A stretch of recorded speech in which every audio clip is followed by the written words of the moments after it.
gracious Heavenly Father, we just want to thank you right now for allowing us to be here to discuss the business of the new municipal school district. Lord, we thank you for every blessing that you have bestowed upon each and every one of us to allow us with our health and strength to be able to be here, to communicate with one another, whether we agree or disagree with one another, that we may be able to communicate and have a conversation about what's best for our children, what's best for our community, and what's best for our district, Lord. Lord, right now we just ask that you just bless Newton, Mississippi, realizing that there are many things going on all around our neighborhood, around our community, and God, we know that you are the maker and the healer of each and every one of us, Lord. Right now we just ask that you just touch us right now. Lord, we ask you to bless our superintendent, our staff, our children, and our community. In your Son, Jesus' name I pray. Amen. Amen.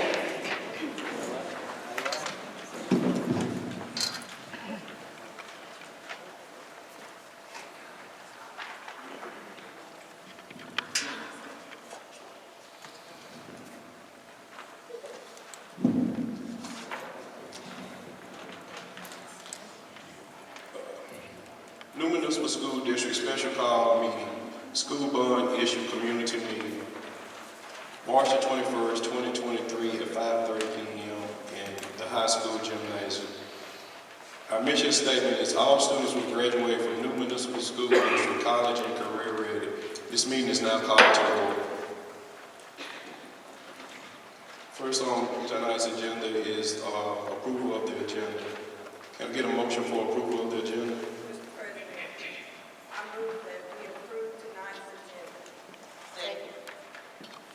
The motion properly seconded that we approve tonight's agenda.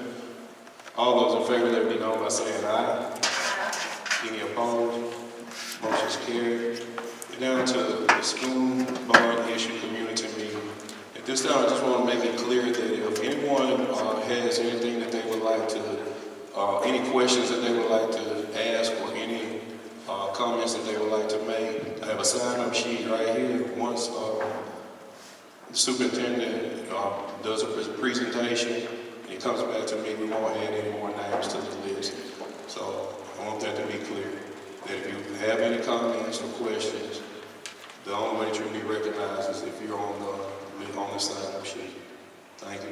At this time, I turn it over to Dr. Mason.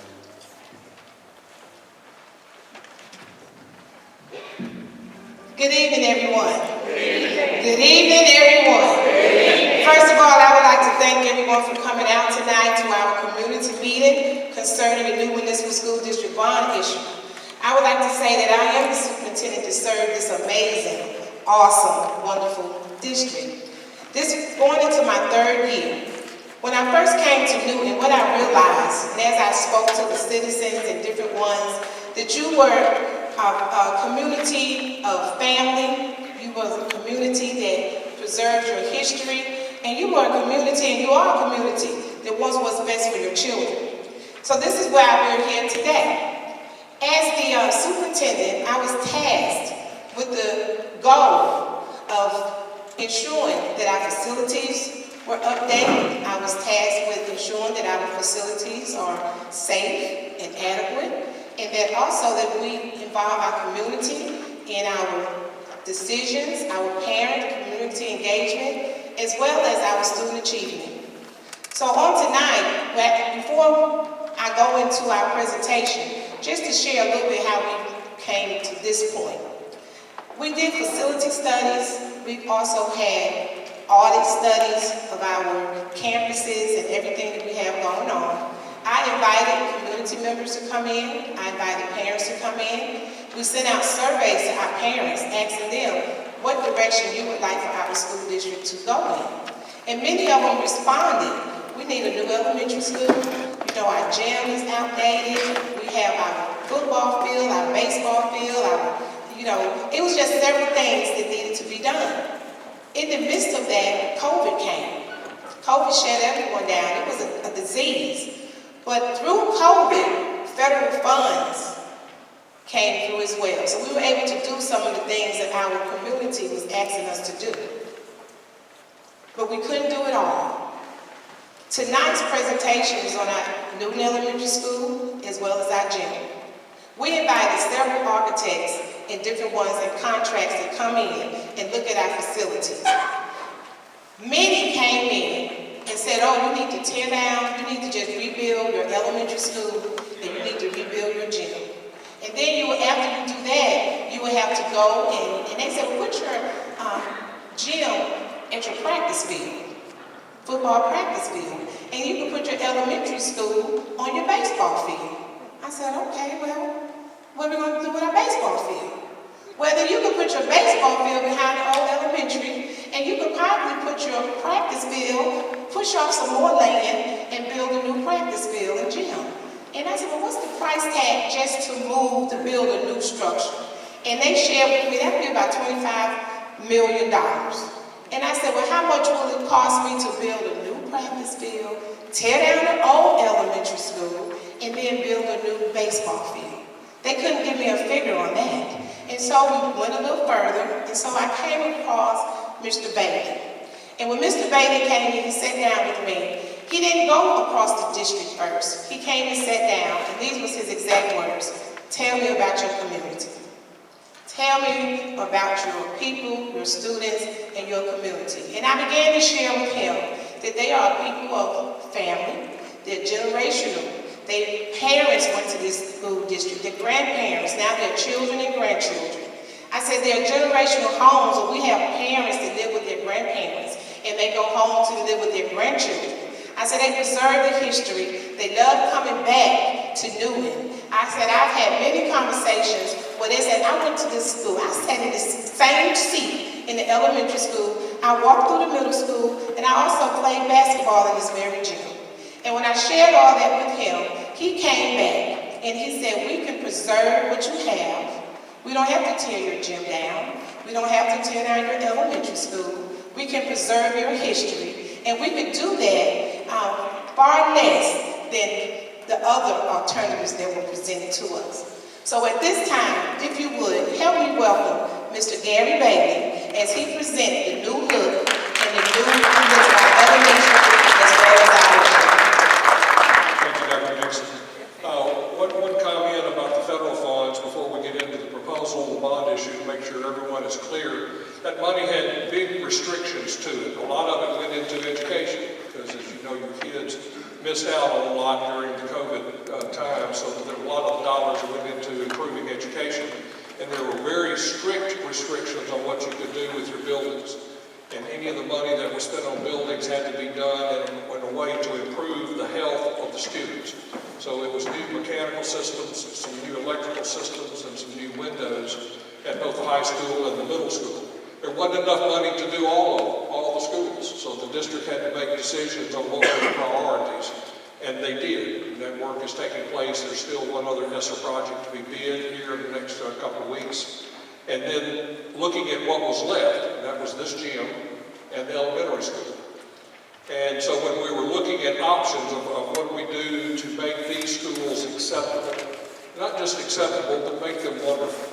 And it's a word that I use and probably too much, but I'll never apologize, that we need to create spaces for our children to learn that are as good as you would want your children to be in, anybody's children to be in. And for your teachers to have professional environments in which they teach, the same as you would in your own business. So we think like that. We think that our buildings need to be based on what's good for kids, what's good for the teachers, and to create environments that work for them, and that's what we did. We're going to show you some slides of the existing conditions, because most of you probably have not been through all of these buildings. You're sitting in the gymnasium, this is elementary school. Let me go back. A couple of things I'll talk about the elementary school. As you'll notice, there's large overhangs on them, and they're based on a pod design. There's 4 classrooms per pod. All of them are outside access. If you're going to go from one classroom to the library, or from one classroom to the classroom, you're going to walk outside. You're going to be somewhat covered by the overhang, but if the wind's blowing, you're going to get wet. If it's cold, your kid's going to be cold. The most important problem with that is security. I don't care how many fences you put around your schools, if someone wants to climb over a fence they're going to have access to your kids extremely easy. And that's something we do not think is acceptable. And in today's time, there's things that you can do. We're going to show you solutions for that. The windows, as you can see, are worn out. The roofs are worn out. The mechanical system's worn out. The building is worn out, with the caveat. They're structurally sound, just like this gym is. It's a concrete frame building in the elementary school for the most part. And concrete sound. It's just everything else is fake. The lights need replaced. Building hadn't been painted in years. Floors need to be replaced. The windows need to be replaced. The doors need to be replaced. On and on. You see where these courtyards are. One of the things that we'll be proposing in the solutions is that we will no longer have these outside walkways. They will be enclosed in glass so that a child can walk from any point in this building to another point in an interior condition that's heated and cool and not get wet. Most importantly, that someone cannot get to your kids unless they're allowed into the building. And I'll talk about that when we show the scheme here in a minute. Okay. The gymnasium, as you well know, you're sitting in it, is in the upper portion of the building, and you've got your locker rooms here on the front, which are right here. And underneath is storage and physical plant situations. As you well know, you walk through the back of the building to get into this building. There was no sense of entry. I don't know if you've used those toilets. I have. And it's not a place you would want to go to the restroom on a regular basis. It's not acceptable. It's not handicap accessible. And it's not a sanitary environment. Now, let me be clear. This district does everything they can to put Band-Aids on these buildings. And I'm serious about that. They keep things running. The heat is not working in this building right now. They're going to get it back up and running, but it takes more Band-Aids to keep the heat going. There's no air conditioning in this gym. These windows leak, the roof leaks. If you walk through the locker rooms, they look like they're 60 years old, and they are. They're just outdated, and they need improvement. The good news is they can be improved. You'll see toilet partitions that are having stress added to them. Fixtures need to be replaced. If you have a 60-year-old house, I guarantee you replace the roof probably twice. You replace most of the mechanical system, if not all of it. Your electrical fuse boxes have been replaced with breakers. You've replaced the carpet, and you've repainted several times. Public facilities are just the same. It's just they're getting a whole lot more wear and tear on them because they're being used every day. Okay. The floor has been sanded so many times it cannot be sanded again, or you get into the nails of the wood floor. So it's just going to have to be replaced. Bleachers are old wood bleachers that are retractable. You'll see the center section here is retracted, and they add plastic covers over the seats, but even the plastic covers are worn out. So all of those need to be replaced. I hope that we can add a little bit more seating. You can see they filled in the corners down here with some, what I would call temporary seating. And I think on one side we're going to be able to add an additional row. And I haven't said that to you, Dr. Dixon. I think we can add one more row with the team sitting on the opposite side. So we can add some seating, but not a whole lot, but it has to be replaced. ADA access. Yeah, if you want to really bad, you can come in this back door and meander through here, but there's no place to sit if you're a handicapped person to properly see the game. And folks, that's the law. We don't have a choice in those matters. We have to take care of handicapped people. It's the right thing to do. And that can be done. You've got parking on the lower level, parking on the upper level, and there's no sense of identity to this site. When a visitor comes here, they don't know where to go. They think the entry's over here, but it's not. The entry's back here, and we're going to change all of that, okay? Let's talk about what we're proposing and why we're proposing it. This is the new image of the elementary school.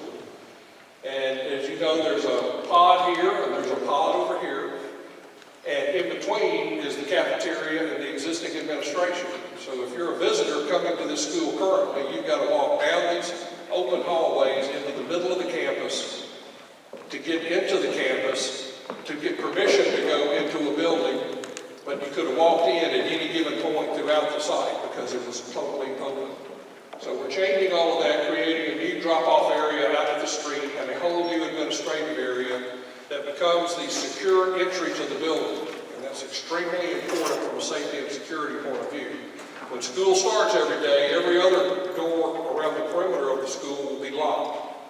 And they have electronic hardware on them so teachers can get in and out, administrators can get in and out, but the public cannot get in any other door unless they walk through the main entry through a secure vestibule and be allowed into the building. I'll talk more about that here in a minute. The other thing I want to stress is that this is changing the image of this school. I'm not saying what's over there is bad, it's just outdated. And we think you can totally change the atmosphere. And by glassing in these hallways, you'll not only create a safe environment, you're creating an aesthetically pleasing environment for kids to go to school. This is an aerial view showing the canopy out front, canopy connected to the entry. The whole new administrative area is right here with the white roof. That's okay. These are the pods. Here's the multi-purpose building here. So all of them will be connected by an interior connection, and the existing administrative area will be expanded into the cafeteria to provide more seating for the cafeteria. Okay. More views of the entry area. These round windows open into the lobby, so which is also where your secure vestibule occurs. Okay. This is a floor plan showing the existing administration, the existing cafeteria, the classroom pods, multi-purpose building, and the current drop-off out front. So this will still be visitor entry, but we're cleaning that whole area up and creating a proper canopy to lead you in. You go through a secure vestibule that's controlled by the receptionist and the administrative area. You cannot enter this building unless those doors are released by an administrator. You're allowed into that vestibule, and then they have another option of letting you into the reception or letting you into the building. So you may think, okay, if I know I know all these people, so I can just walk right in. No, you can't. 70% of the problems that occur from a safety and security point in schools today are done by people that know each other. It's either a spouse doing revenge on another spouse member coming to steal one of their kids, trying to create mischief. So everyone has to be allowed and properly led into the building. And that's what this secure entry will do. Your SRO office is also right here at this entry. So during the school day, if there's a visitor coming here, they're going to come through this front door. 98% of the security problems that happen in schools happens at the front door. Now, you would say it's real easy. Why can't you just go take a gun and shoot out glass anywhere in this school? And you can. I'm just telling you, historically, the problems occur at the front door. So that's got to be our most important area. The yellow areas are the enclosed hallways. Your principal's office, the guidance counselors are right here at the front lobby as well, but have their own entry so the kids can get to them very easily. Next. This is a blow-up of the administrative area and a rendering of the lobby. You can see the secure vestibule here. It has 2 layers of glass and 2 layers of doors. Reception area, principal's office, conference room, bookkeeper. Bookkeeper can control that front door as well. So if the receptionist is away from their desk, they've got a second person there that allows you in. Here's guidance counselors, and the security office is right here in the front corner. Okay. The gym, this is the view from the street when we're through. Is that this lower level will provide new parking. We'll redo all the parking on the lower and upper level. And all of the entry will be on this front corner of the gym here, just like what you see. If you're able, you come up these steps and you enter into the new lobby. If you're handicapped, you would have handicapped parking on the top level that allowed to walk into the lobby from this point. So everybody comes through the same point and then goes into the lobby. So you're changing the image, you're changing the function. The red is the existing brick, and all of it will have repairs done to it. The repairs that are taking place inside are, just as I said earlier, the new windows, the new bleachers, the new floors. The lights have been replaced with LED, but they're not at a level of foot candles that's acceptable by the Mississippi High School Athletic Association, so we've got to add additional lighting to it. Okay. Floor plan as it sits, you know, this is just looking at what you're sitting in, so I don't need to explain that too much, but it's a chance to totally brighten up the area. We talk about the windows for a second, because not only do they leak air, but they're terrible for basketball because of the glare that's on the floor. You can barely see if you're trying to shoot, and the sun on the south side happens to be coming through in your eyes. So what we're proposing is to go back with a tinted glass that reduces the glare dramatically and create some shading devices on the south wall to keep the sun from getting into the building. The north light is actually good light. It's more of a softer light, so we'll just replace that glass. Okay. Here's a floor plan of the entry. You come in the steps to a covered area, into the lobby. You've got a whole new properly done concession stand. And you've got public toilets that not only meet handicap accessibility, but the quantities that you need for groups here. And then you're allowed into the gym through these doors right here, which would be totally replaced. And then separated visitors at home, which obviously you need to do anyway. The renovations that we're doing to these locker rooms would be create proper varsity locker rooms. So instead of having home and visitors for male and female here, you'll have varsity men, varsity women, and coach's office is properly done, and there'll be lockers that your kids would be proud of. This whole rear area will become visitors' locker rooms. They will not be big and they will not be nice. They will be safe and they will be clean. And that's all we really care about. Okay? That's a quick walkthrough of what we're proposing. You know that this is an $11 million bond issue. That's what it takes to do these projects. The dollars are not luxurious. The buildings will not be luxurious, but they will be high quality. We'll put materials in that last, because as you know, they sometimes have to last 60 years. So we've got to invest in things that we can take care of and that they will continue to work properly. Dr. Nixon, do you want to keep going or go to questions? You want to name here one? Or you guys both let you go? Okay, I'll still be here. When you entered, each and every one of you should have received a flyer. And on the flyer, it talks about our need, which Mr. Bailey has just reviewed. It also lists the additions and renovations that we're proposing.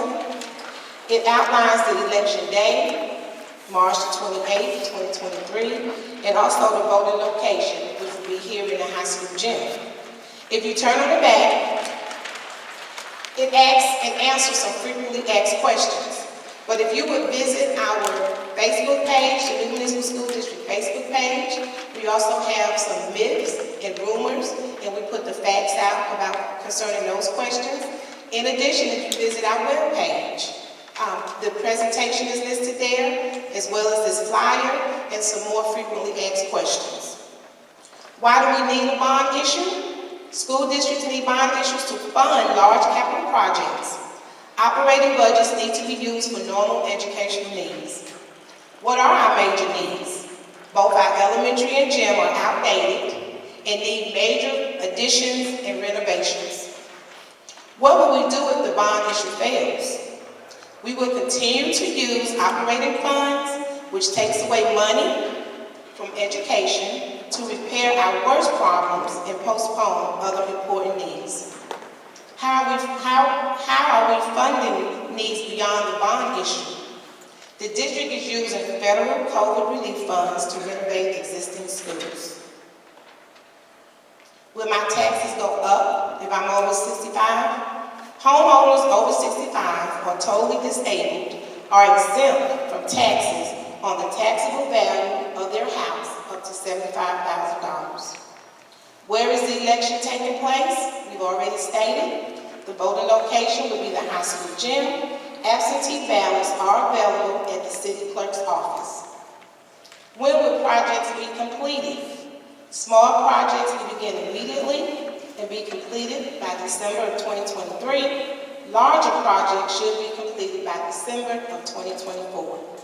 There's a picture of the proposed new elementary school with the additions and renovations, as well as the high school gym with the additions and renovations. We included the bond cost, which has already been stated. It will be $11 million. The cost to taxpayers, a house assessed valued at $100,000 with an assessed value of $10,000 would be $150 per year. We have our financial advisor here with us today, and that's Mr. Thompson, and he will be available to answer all questions pertaining to the taxes and the mills and so forth. The tax increase is approximately 15 mills, and the law requires 60% of those voted to pass the bond issue. And we also included some recent bond pass rates from other school districts in our surrounding area and up north and down south. One question that we've often received: what are you doing with your ESSER funds? ESSER funds were set aside to help us prevent or mediate the spread of the disease of COVID, but it also had many restrictions, and we had to allocate funds the way the federal government said we had to. Our district for ESSER 1, we received a little over $428,000. ESSER 1 was allocated for Chromebooks, laptops. We also had to provide emotional support and PPE equipment. During this time, we purchased masks, we purchased hand sanitizer, we installed touchless water fountains, we installed touchless hand sanitizer devices. We had to provide professional development to support our distance learning. As you remember, at that time, all of our students were home, and every student was provided a laptop. We had to provide training to our teachers because they went from teaching in person and in the classroom to online while our students were home. We had to bridge the gap between learning loss, our health, and our safety resources were all provided through this first round of ESSER 1 funds. ESSER 2, our school district received a little over $2 million.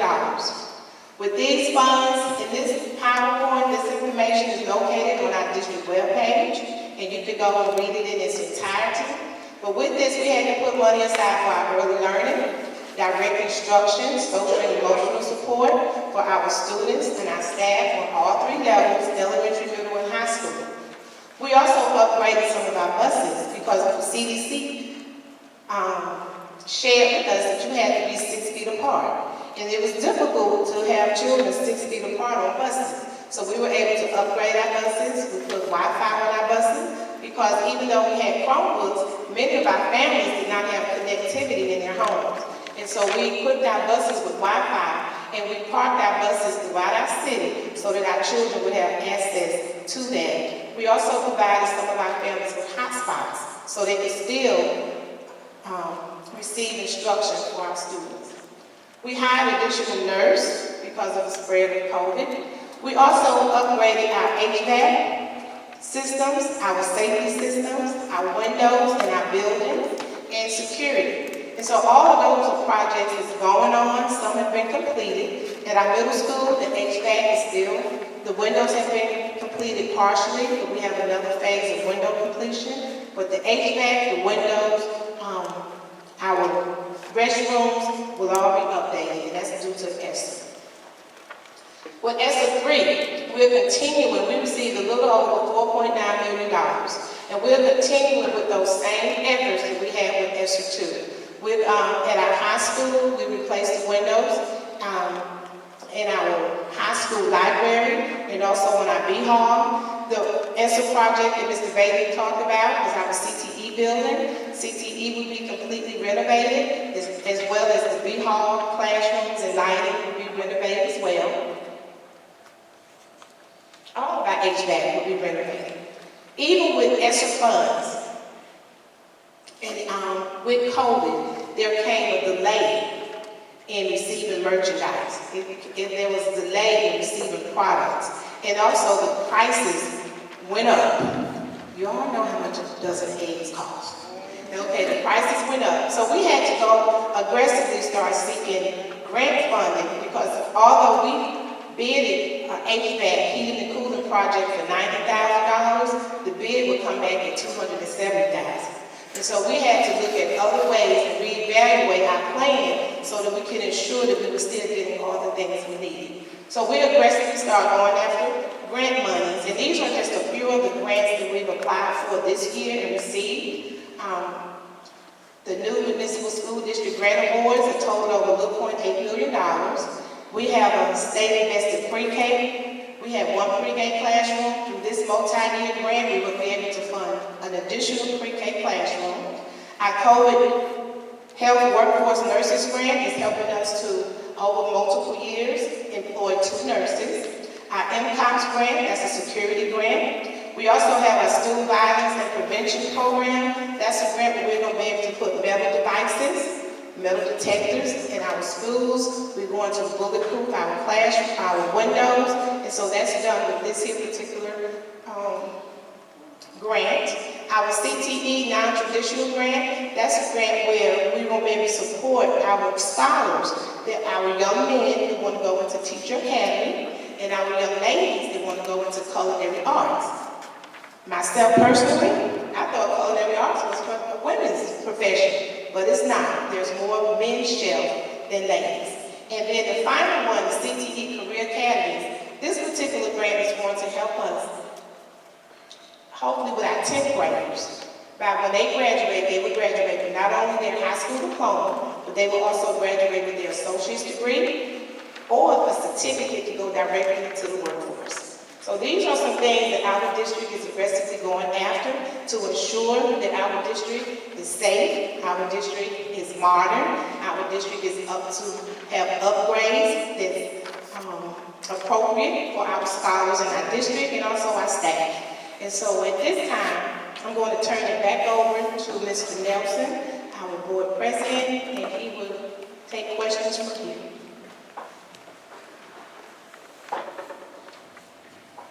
Thank you, Dr. Nixon and Mr. Daly for the presentation. As stated, this is a school board issue community meeting. So we do have a sign-up sheet as announced before that if you have any questions or comments, you will have to sign up on this sheet. I'll give you one more second if anybody wants to sign up, make the request. Okay. If not, I have 18 names on this list for questions and comments. At our last meeting, I didn't exactly follow policy. At this meeting, we will follow policy. The board has a policy that has been in effect since 2003. It was revised in 2017, so it was not made up. I don't want anybody to think that this policy was just put in place because of this bond issue. This policy is an existing policy, and this board intends to follow this policy. We also plan on remaining. We teach our children, each adult on this campus teaches our children to remain respectful for each and every person that comes on this campus.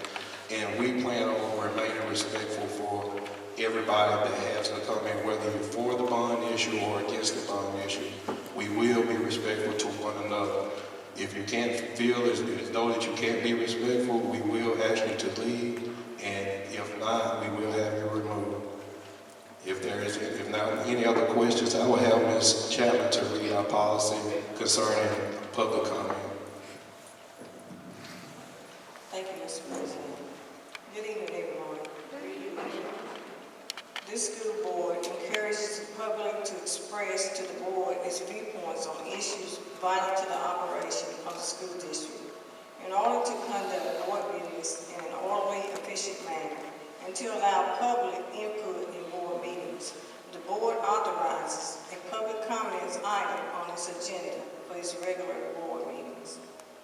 Public comments is an opportunity for members of the general public to briefly express their ideas, their concerns, and suggestions to the school board on matters of individual or community interest.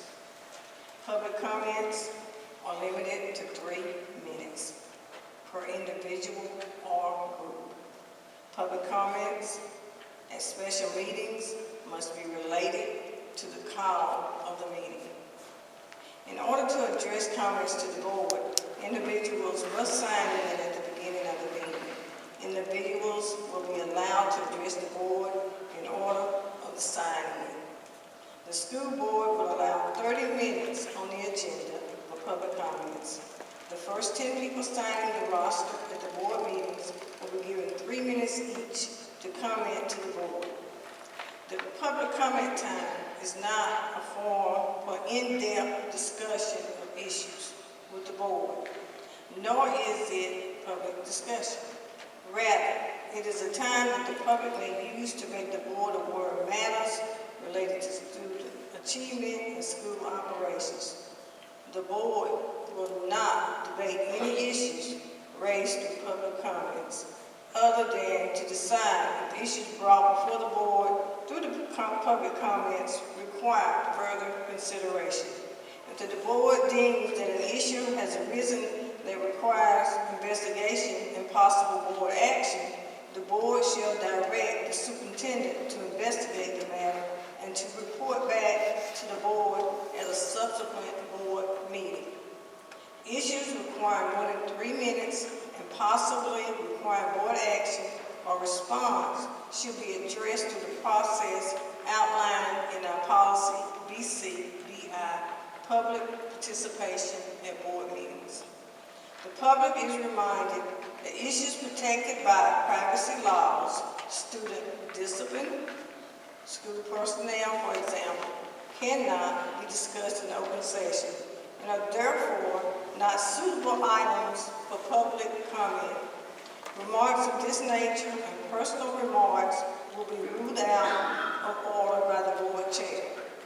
Further, the board reserves the right to make and enforce rules and regulations for the conduct of persons attending its meetings.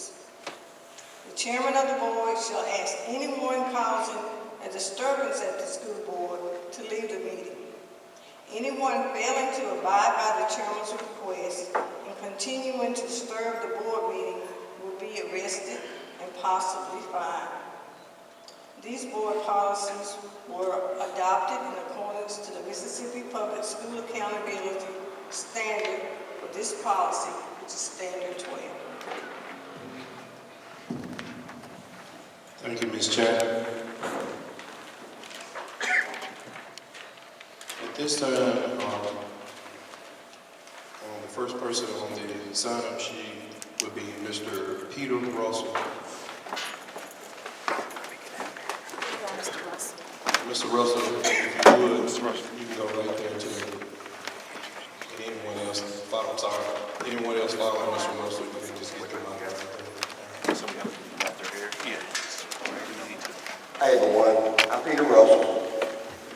Give you a little history about me. I'm a certified property tax appraiser consultant and have been for over 11 years. I hold multiple advanced certifications and I hold the highest designation of MA, Mississippi Assessment Evaluator, and I work throughout many counties throughout the state of Mississippi now.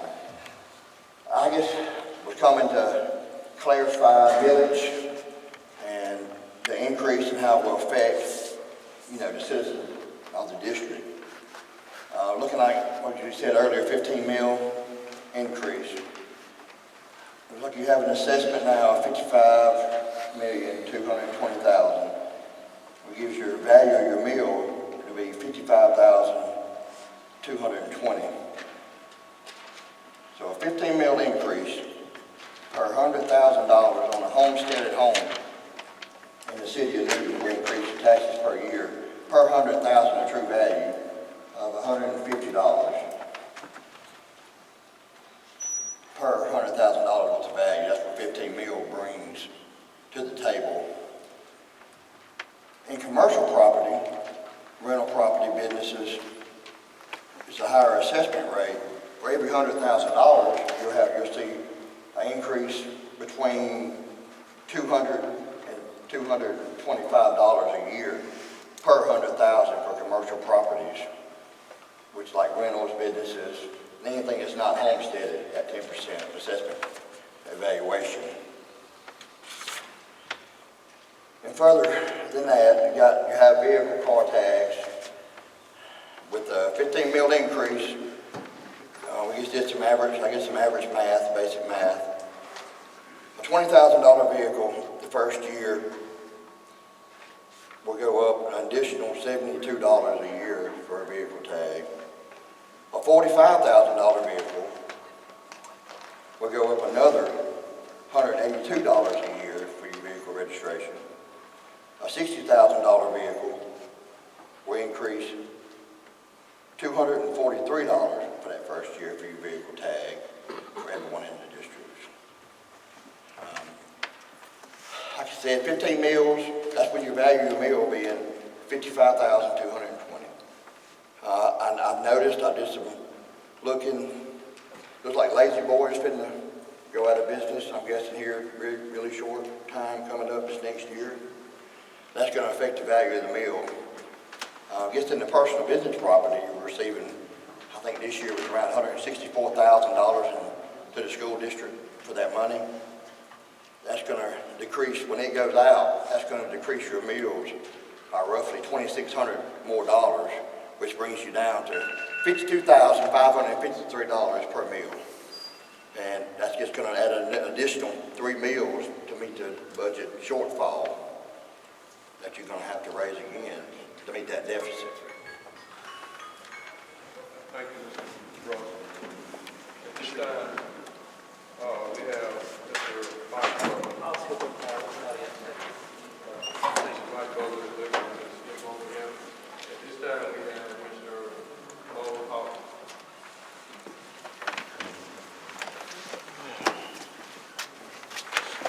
Good afternoon, everyone. I am Bo Hawkins. I'm a former resident of Newton, former member of the Newton Municipal School District Board, and most likely future resident of Newton again at some point in retirement years. I just wanted to speak in support of the bond issue, and I'll tell you why. Every successful community has 3 common components: strong faith, built community, a community and strong family values, and a successful education system. Those are the 3 major components of any successful community. This bond should not be looked at as a tax increase, but an investment in not only the Newton Municipal School District, but an investment in the future of the city of Newton itself.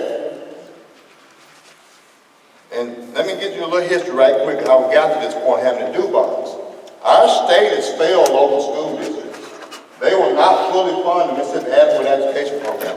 I was a member of this school board when the last major building was built.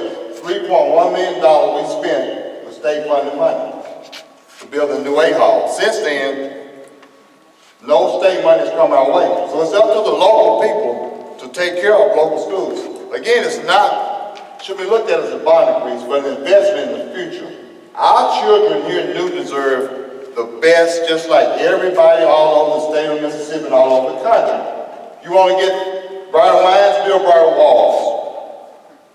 And like I said, the locals must take care of it. This very gym, and I'm going to sit down, this very gym that we're in today, when Newton High School goes to play in Jackson at the Coliseum, everybody's from Newton, Mississippi at that point. It's amazing how these kids go to Jackson, working out in a 60-year-old facility, cold, hot, depending on the season of the year. You know, if we care about little Johnny bringing back the gold and Newton, hanging these banners on the wall, let's give them what they need. The school board, you can't make a cake without the flour, the sugar, and the milk. The school board can only do so much with limited funds. It's an investment, y'all, not a tax increase. You know, none of us here ever plan on living on the moon, do we? Anybody plan on living on the moon, raise your hand. I didn't think so. We have paid our entire lives as working citizens of this country to put man on the moon. And we get no benefit from that. No concrete benefit from a man being on the moon. But if we would take those same tax dollars we're fussing about and invest in the young people of this city will grow. People will move here, business will come. But you have to have an adequate education system for Newton to be the best Newton it can be.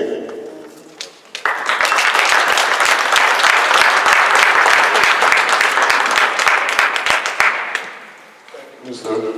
Hawkins, at this time we have Patty Leggett or Leggett.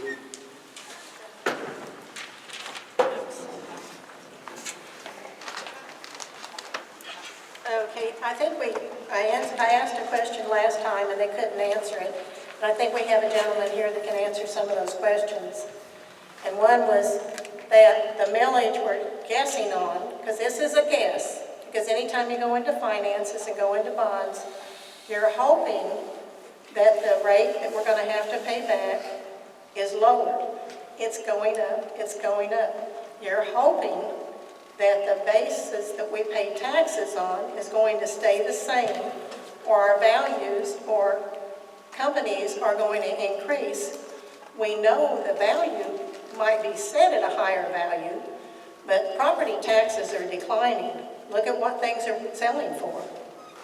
So what that boils down to is 15 mills is not what we're going to get into. Right now, we're getting into more like 18 mills on just what we have right now. Right now, we're getting into, we estimated before, we might be paying $700,000 every year to pay back on that $11,000 bond. Right now, it's more like $8,000. And if things keep going, it's going to be more like, you see what the interest rates are doing. I don't want investment people stealing money from our children, for our children's future. I think we're going in blind with this because we can get roped into, the article they had said if 15 mills is not enough, they're going to raise it. And if it's not enough, they're going to raise it. If it's not enough, they're going to raise it. In 20 years, don't you realize that millage on that's going to at least double, triple, quadruple? We don't know what it's going to be. If you're not a landowner and you're a renter, your rent's going to go up. Somebody has to pay for that. I just hope that we can work out something. And I'm not putting down athletics. All my boys were in athletics. All my boys were in extracurricular activity.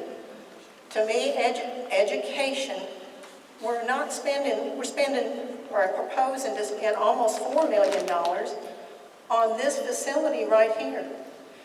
And like $7 million on our children whose education we're concerned with. We've got to get them educated. That's the most important thing to me, is get them educated.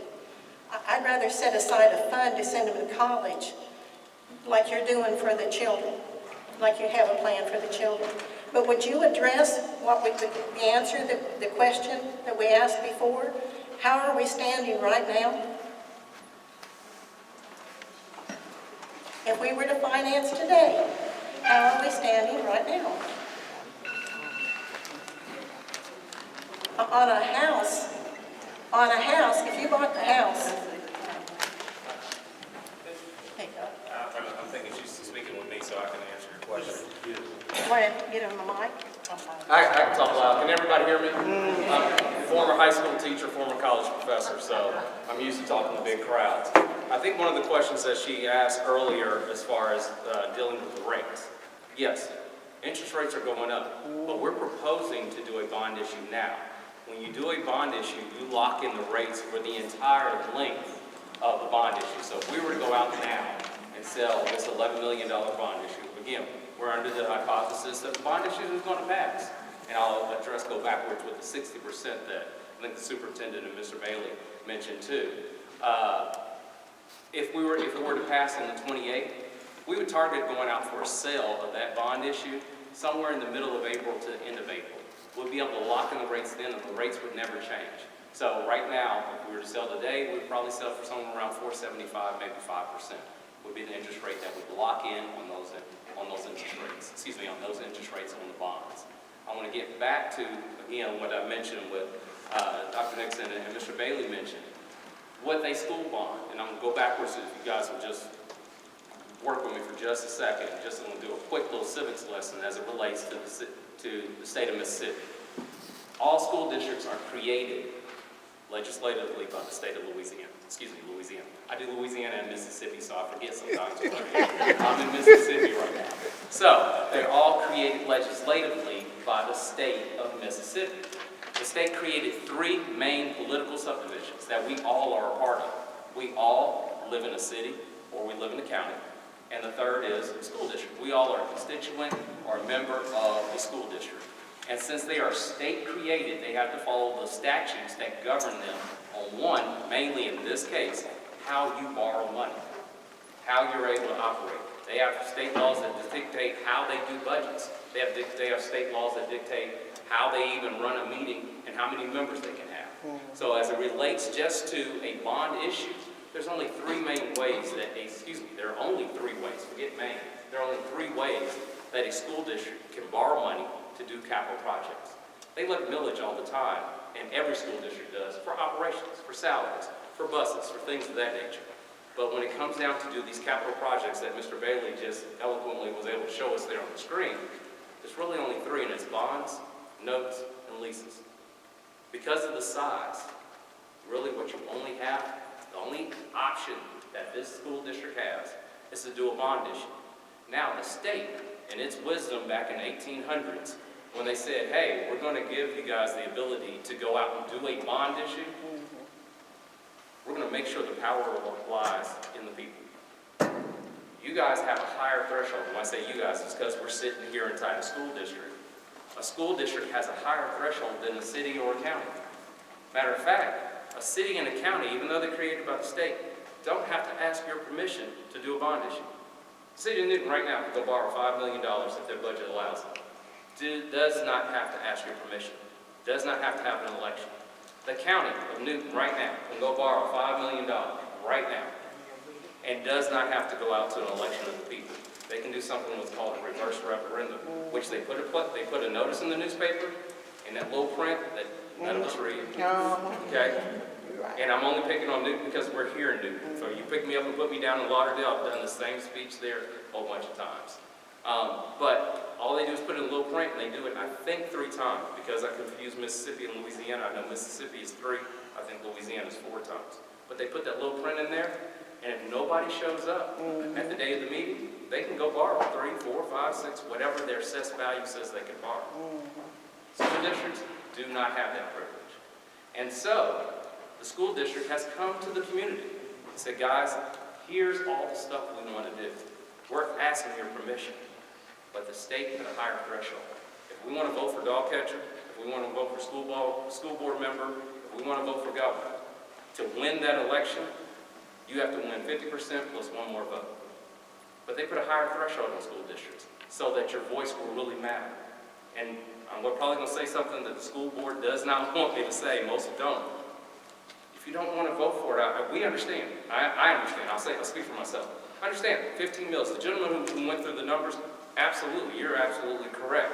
15 mills is going to be $150 on a $100,000 true value, $10,000 assessed value. And you went through it perfectly. That is absolutely correct of what the tax amount is going to be per $100,000. But that's the option.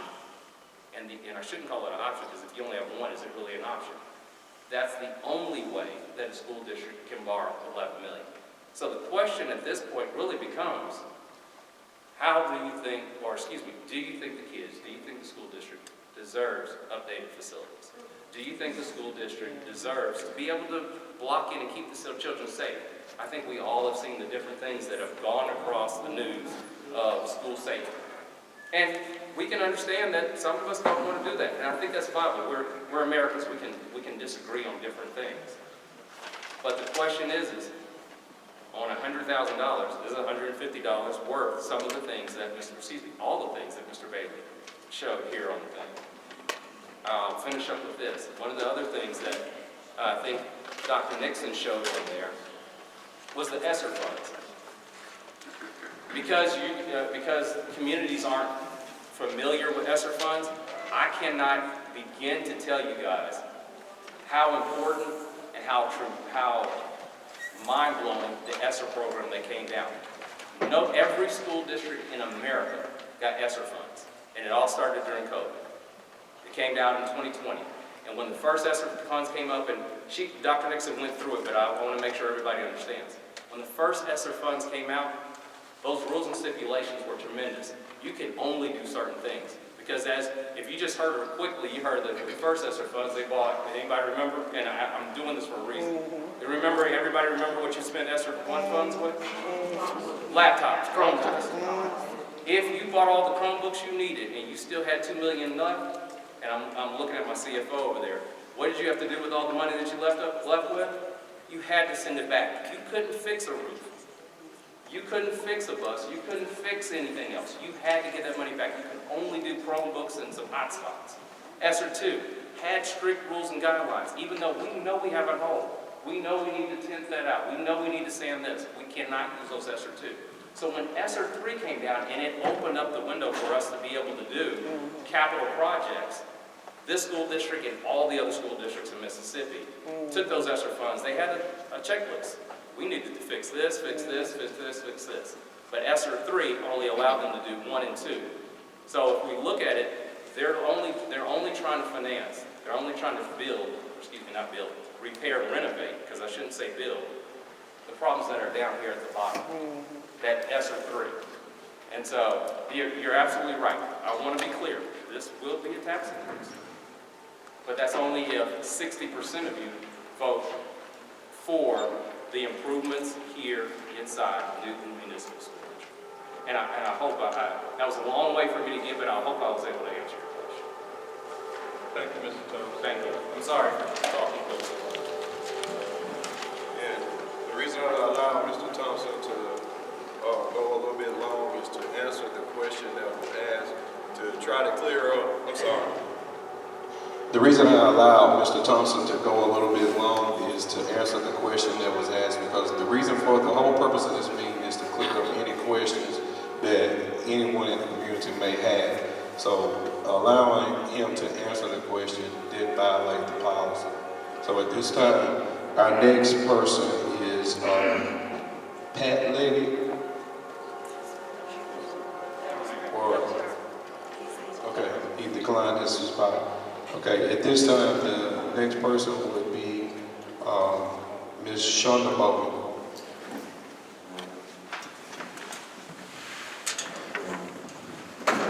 Hello, everyone. Good evening. Good evening. My name is Shonda Bogan. First off, I want to say thank you to the superintendent, school board, and anyone else that played a part of bringing this bond issue to the table. Regardless of what happens, I look at that as being visionary and leadership. It doesn't stop here. The work continues, so I definitely want to commend whomever is responsible for that. My mother and I took it upon ourselves to do an individual tour of the elementary and the gym. Worked with the school, got a time, the principal and the athletic director walked us around and showed us the facility. We couldn't wait for tonight. We wanted to see immediately. What we noticed, deplorable conditions, inadequate conditions, was enough. Many points have been made, valid, good questions. I advise you to take a tour yourself because the pictures don't do justice. There are many points I can make, but I'll make this one point. All of the women in the room, around 4th, 5th, 6th grade, raise your hand if you remember when the change happened. Go ahead, raise your hand. I know you remember when the cycle of life happened. We have 5th graders that are at the elementary school. So what I thought to myself was, during that time, it's tough. It's a learning experience. Our children don't have adequate facilities. So what I'm saying is, going to the restroom and not sure if the bathroom flushes, because when we did the walkthrough, there were garbage bags over some of the toilets. There were feces floating in the toilet. So I'm not telling you what I heard, telling you what I saw. That's even inadequate for our teachers and staff. Most of them are women. Everyone should have a safe, secure, sanitary place to be. Because if we were at our 9 to 5 and had these conditions, we would raise all but positivity and would probably take it to court because we would want something done. So I hate that we even have to debate yes or no. There's only one answer. It's yes. What the questions we should be asking is how, When and how long? How is with the bond. When? March 28th, voting yes. And how long? They've already said by 2024. Thank you.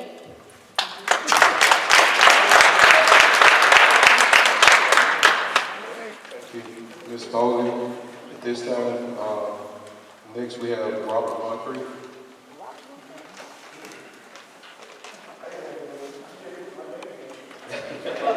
All right.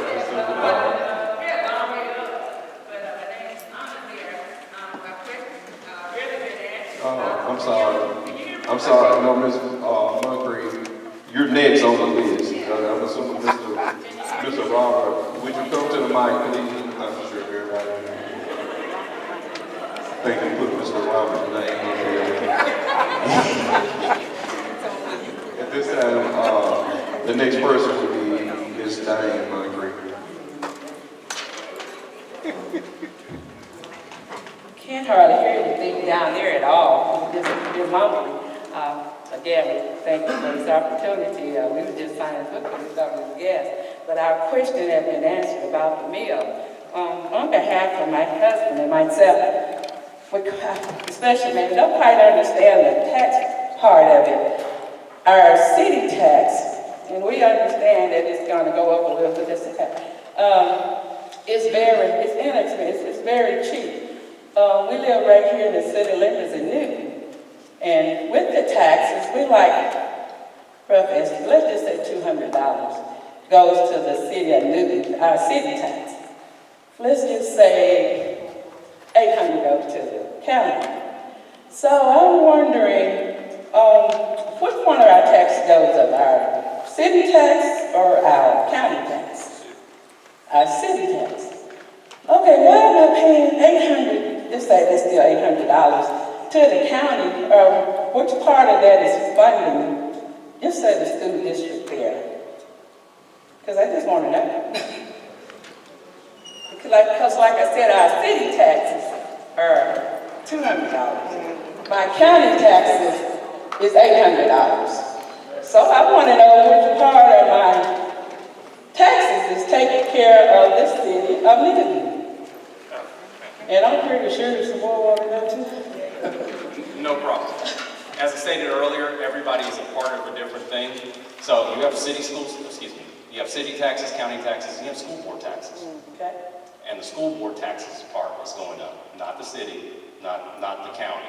Okay. The school board is levying this tax themselves. It just goes through, and every county is different, so I apologize. I'm looking at my finance director whether or not we send it over to the city and it shows up on their levy, or if it goes over to the county. It goes up to the city. So, because I want to be clear, Yeah. you have three parts on your tax bill. Okay, city, county, school board. So the school board portions go up, but the city is the one who sends it out to you. So when you look at your bill, you're going to call it the city taxes are going up, but it's really city, county, school board. It's just that the school board shows up underneath the city portion. So we have two portions on our city taxes when they, You already have, right, and it's stuck inside your city taxes. Okay. It's already inside there. It's just that's going to be increased now. Okay. But yes. All right. Thank you. Good. Thank you, Ms. Moncrief. At this time, we have Mr. Jeff Walker.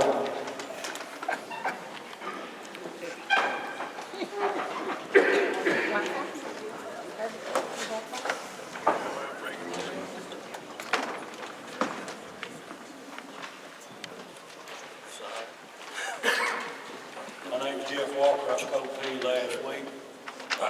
Excuse me, I'm a little pollinated right now.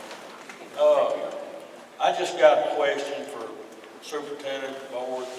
What's the rating for municipal school district? A, B, C, D, C?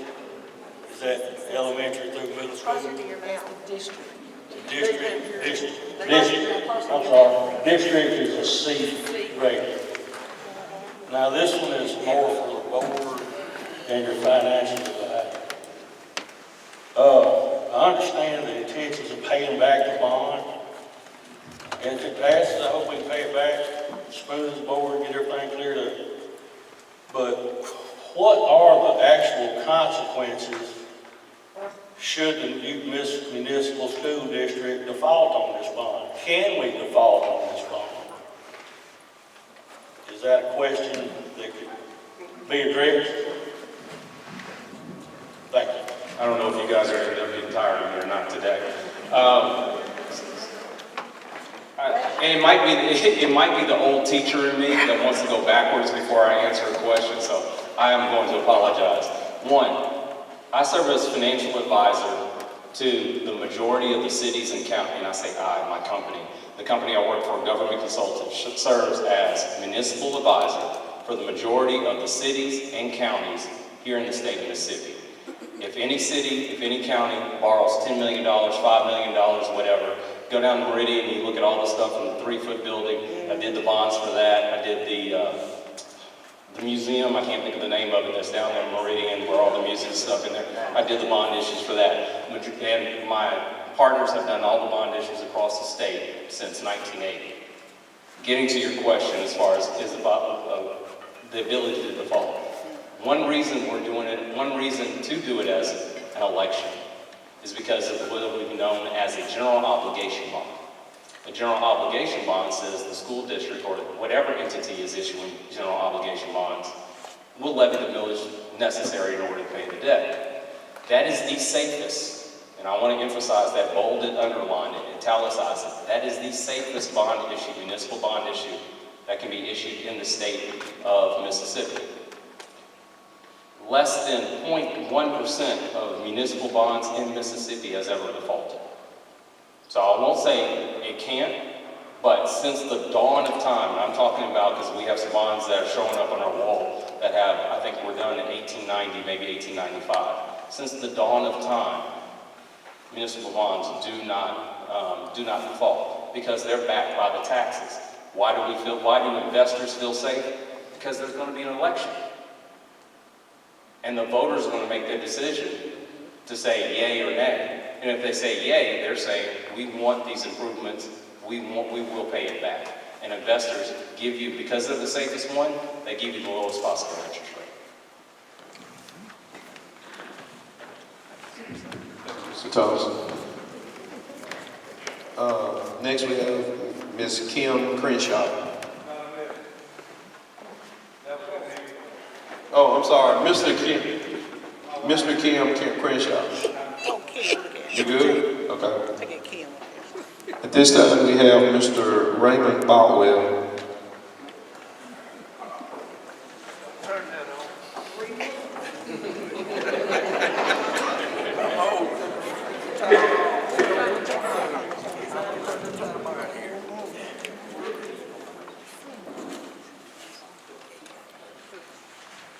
Good evening.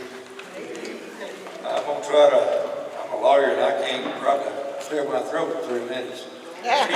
She's gonna make me use just 3 minutes, I know. First of all, I'd like to just address this to each board member, and I'm not implying anything. I just want to go over what the qualifications for a board member are. So I'm just going to ask a general question, then go down the line and ask each of you to answer it. Do each of you have a high school diploma? Mr. Peters? I'm just going down the list. I don't imply anything. Do you have a high school diploma, sir? I have a college degree. Sir? Working on the doctorate degree. And you, Ms. Moore, Yes, I do. you do have? I do. All right. Ms. Leverett? Yes, sir. Mr. Nelson? Yes. And Ms. Chapman? Okay. The next requirement is that each resident live within the school district and are qualified electors. Mr. Peters, you live in the school district and a qualified elector? Sound like Is that you're yes, just wasting sir? time. Ms. Moore? Yes. Okay, Ms. Leverett, Mr. Nelson, and Ms. Chapman. Is that a yes, Ms. Chapman? As you know, and as you have read the paper, there have been issues about my status. Yes, ma'am. That issue is being attorney is handling that matter. On that note, what is your address, ma'am? Mr. Bowman, this meeting is concerning the school bond issue. And we have, it does not have anything to do with our bond. The question concerning our bond, and that question is out of order. You need to stick within the bond issue when it comes to that. I'm not trying to cover up anything. Those questions can be addressed at a different time, but this meeting is for the sole purpose of addressing the bond issue.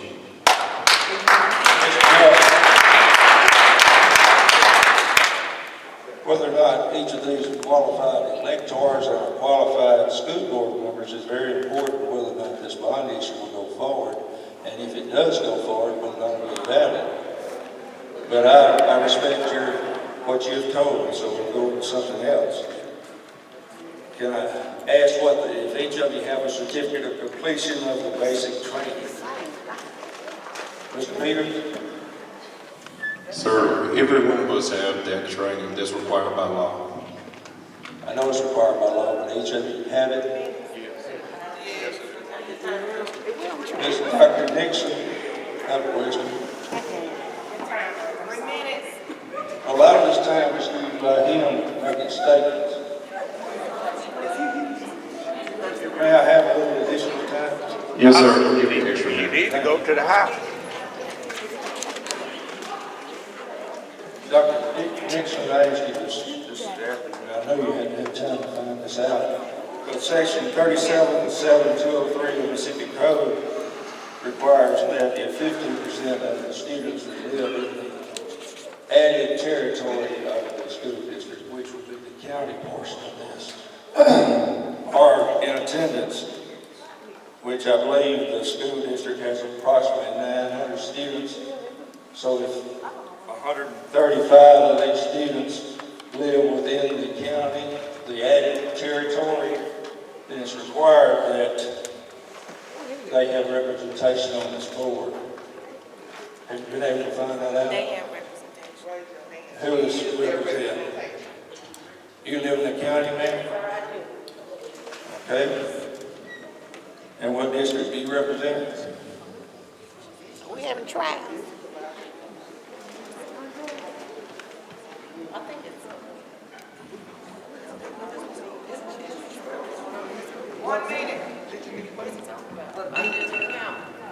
I'm sorry, Mr.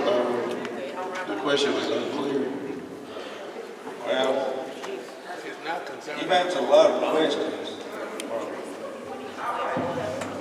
You're welcome to, at any time, when it comes to questions that you may have, you're welcome to contact our superintendent or email her for any responses. And you're also welcome to email any of our board members. We're on our district website, and we'll get back with you as soon as possible when it comes to any questions that you may have concerning the board members. At this time, down to Ms. Charlene Walker. Okay, Ms. Walker's okay? Okay, we're down to Ms. Shante Watts. I don't need the mic.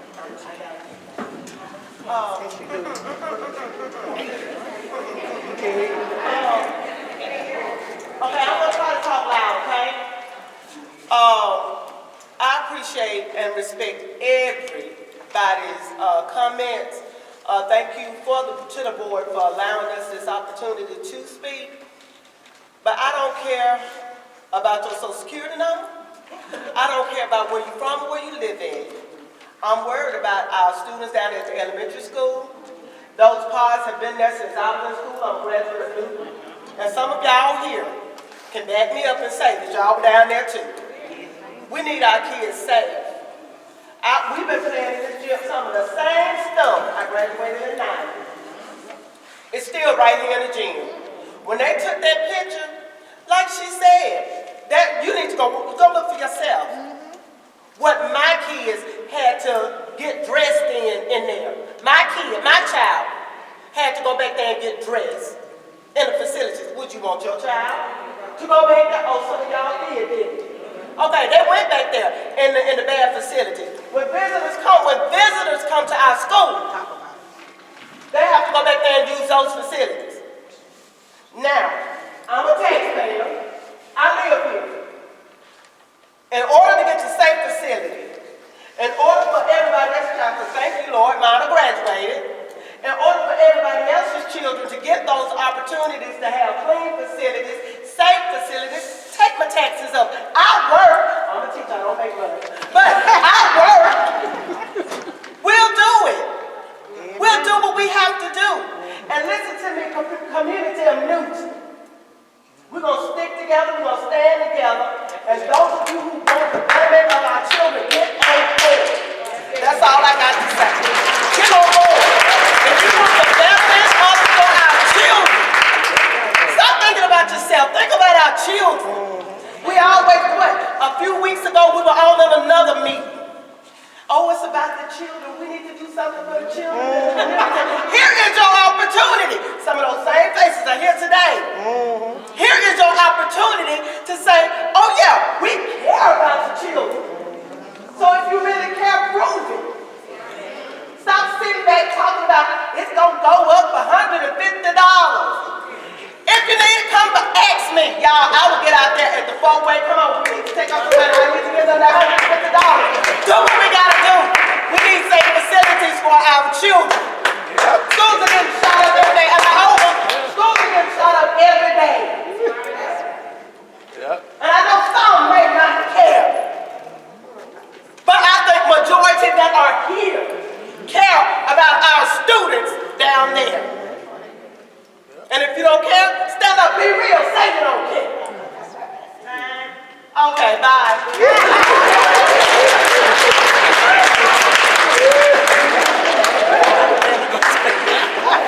That's good. Thank you, Ms. Watts. At this time, we have Ms. Angie Wilson.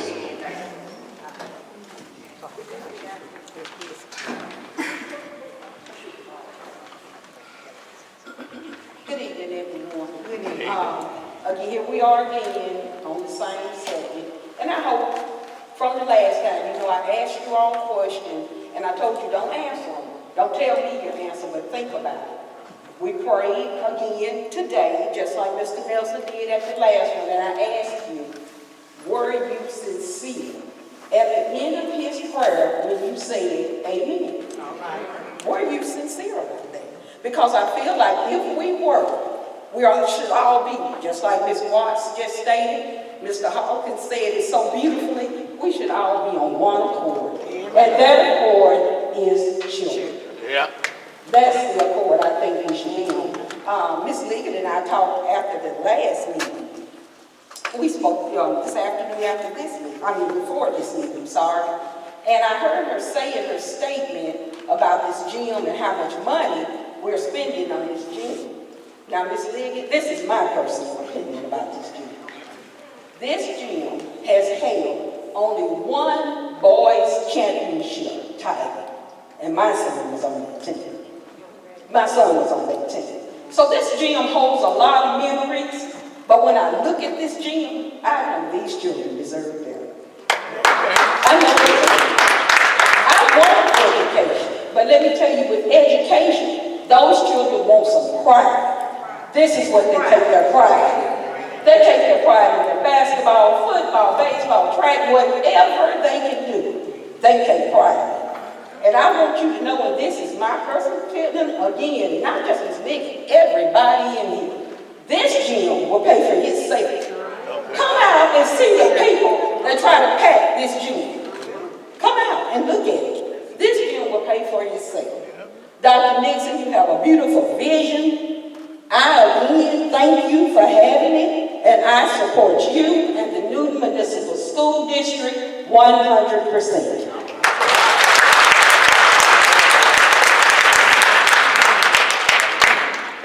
Thank you, Ms. Wesley. At this time, we have Ms. Nikki Jones.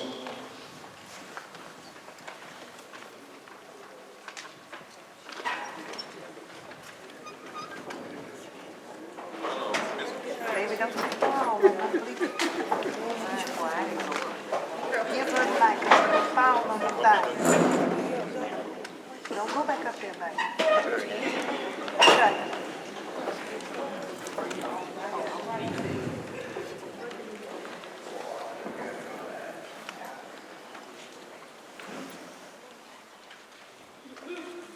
Good afternoon, how y'all doing? Good afternoon. I have a question. Have the school been tested for any lead poisoning or asbestos? We have to do that as part of any construction project. They will be tested. Okay. Do you know when it's gonna be done? The minute the bond issue passes. Okay.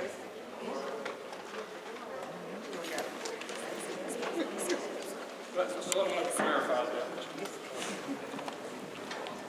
The district has to conform to the law concerning asbestos, and they have an asbestos plan that is fully enforced.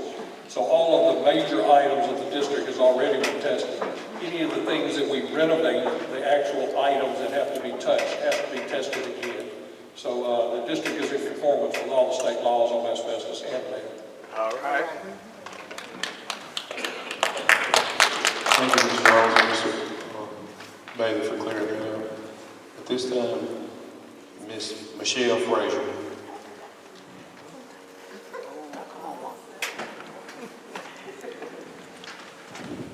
I thought I was signing in. But here I am. Amen. I thank God, as they said, for what is going forth. I'm not going to elaborate a whole lot. I'm a neutral person. I believe right is right and wrong is wrong. I stand for what is right if I'm wrong. And the thing I see is that this is a need. It's actually past a need, it's a necessity. And the way we go about it is going to affect our children as it has already. This is just one thing that we need to put in news. Because we can show our children that we love them. We appreciate you. We want the best for you. Our children need more than this. It's not enough for us to come together and argue about this. And when they're young, they're in elementary. And then when we come and they're getting in trouble, we want to come and throw them in jail. We need to make a difference now. We need to make, this is a difference that we can make now to show them that we appreciate them. The love of money is the root of all evil. The love of it. So we can take the little change that we got and put it together and make a difference. It's not to worry about who qualified on that board, because before they got there, they had to be qualified. That's right. That's right. They have to be qualified. So to me, I'm a very critical thinker. These are some bad excuses to use not to support this thing. Okay. So I'm not this, I'm not on this side, I'm for whatever is right. If they wasn't doing this right, you look at me and I tell you the truth. I wouldn't even be over it. I wouldn't be a part of it. My husband is a pastor of 2 holiness churches. I stand for righteousness. And I just believe that what are we doing? We're showing our children the division that has already been in Newton. And it's time for us to come together as one. If we make it up there, we got to be one. It ain't no black and white up there. It's one blood. It's the blood. I'm red blood. I'm no priest tonight, but I do believe that we can come together if you just pray about it and really listen to the Lord. Let's pray about it. And let's see what the Lord say about this. And then go forward. And if you at ease, and even if you have to change your mindset, when God speaks, change it and do what is right. God will restore back to you. Cast your bread out on the water in a few days, it's going to come back to you. Cast it out there.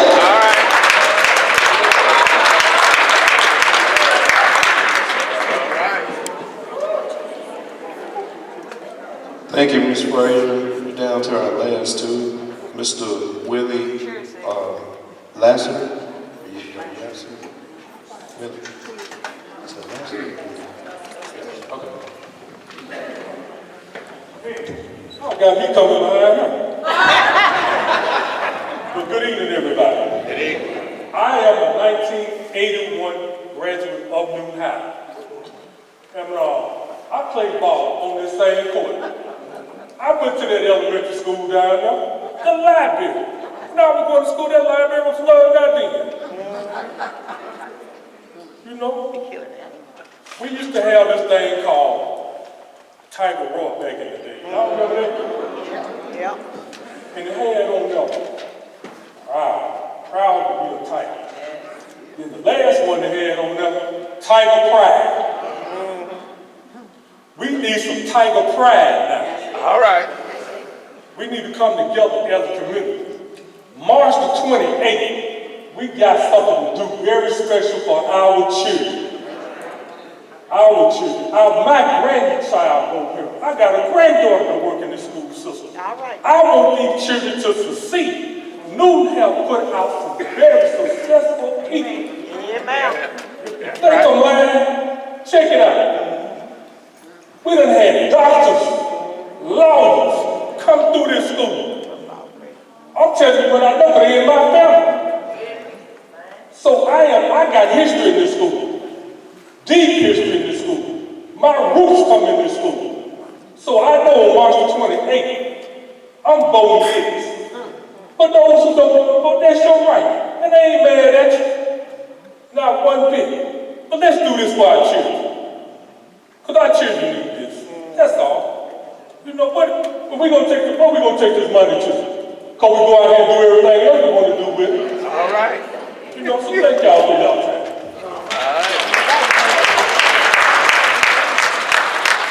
Thank you, Mr. Will Lasser. At this time, down to Ms. Kim Walker. I'm closing this. I don't like being a talk in front of people, but I do have a child in the school, so of course I am voting yes, I'm for it. I am concerned about, my question is probably going to be used, baby, I don't know. She asked about the lead and the asbestos. I know the pipes and stuff are old. My child goes there, so of course I'm concerned. Of course I'm concerned about the safety, the health, all that. The lead in the pipes, I know it's old. I've heard about how old the pipes and the pipes are still in the wall and everything. How safe is that for my child now, do you know? Sure.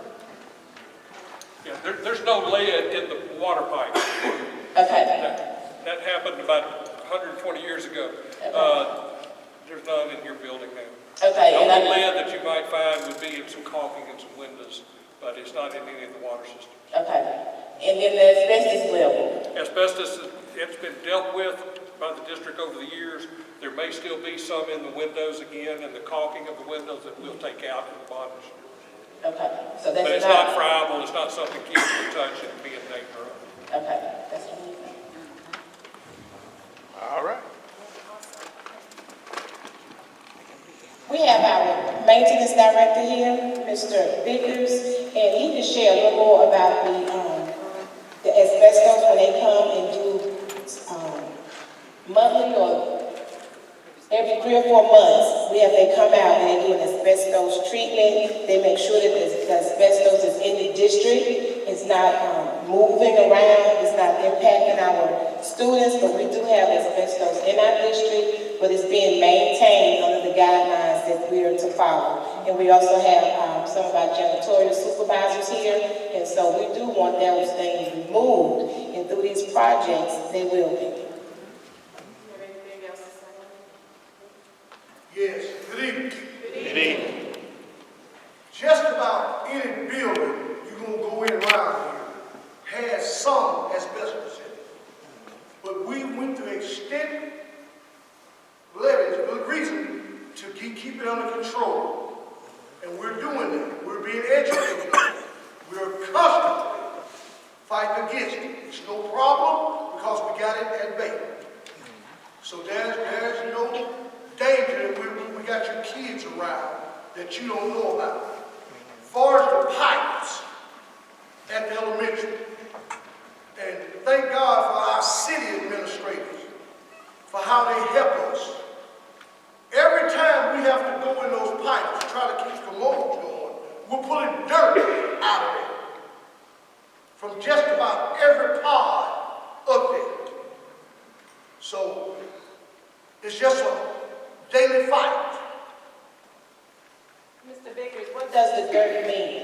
The pipes are rotten. Rusted steel. What is, It's rusted out steel pipe. Rusted out steel pipes. Well, yeah, they know, a rusted pipe is a rusted pipe.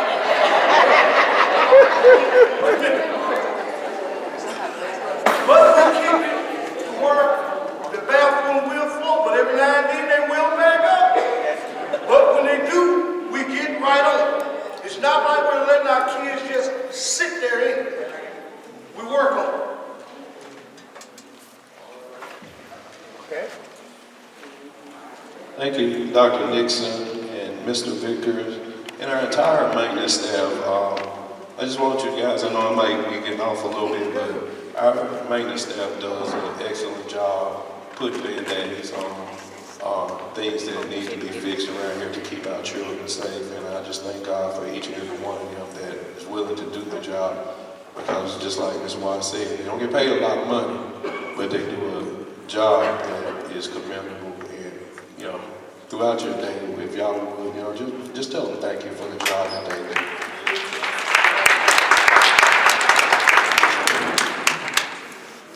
And Dr. Nixon shared with me, if you would like to, you can tour the gym. I recommend that you at least go back here to the locker room and just look around, just for your perspective as we get ready to close. At this time, I need a motion for adjournment of this meeting. Yes, ma'am.